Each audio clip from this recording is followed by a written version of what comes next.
Continues tonight for a fisherman who went missing on Lake Erie. Giuseppe Reinhart left yesterday morning and never returned home. Good evening, everyone. The Coast Guard gave an update this afternoon, but so far, no luck. They're using boats and helicopters to search for Reinhart, and police say he left Crystal Beach in Fort Erie yesterday morning.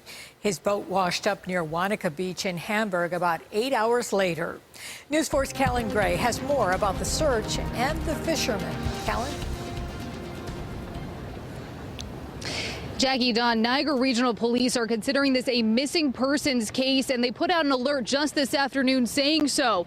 Meanwhile, the Coast Guard says it will continue to search on Lake Erie throughout the night, overnight, and into tomorrow morning. As you mentioned, there are a lot of crews out here, about half a dozen agencies assisting in the search. They are searching by air, on land, and also, of course, on the water. Now, there are crews brought in to search in the air from Ontario, Detroit, and Cape Cod, and there was a C-130 involved in this search. The Coast Guard says this search is so massive because they don't know exactly when or where Reinhart went missing. His boat washed ashore, as you said.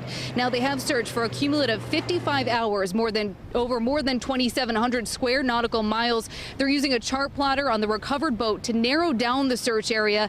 They don't believe he activated the SOS signal on the boat. The Coast Guard tells us there was fishing gear and a cooler of fresh fish on the boat, but no cell phone.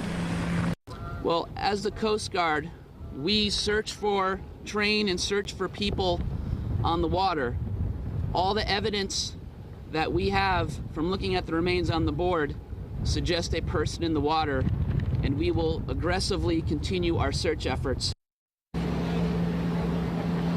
Now, Niagara Regional Police tell us Reinhart did have a history with police, but they would not elaborate. The Buffalo News reports back in 2008, he was sentenced to 15 years in prison for pleading guilty to manslaughter charges. We asked Niagara Regional Police if he is a wanted man or about this case, and they would not release any of those details. Reporting live, CALLAN Gray, News 4.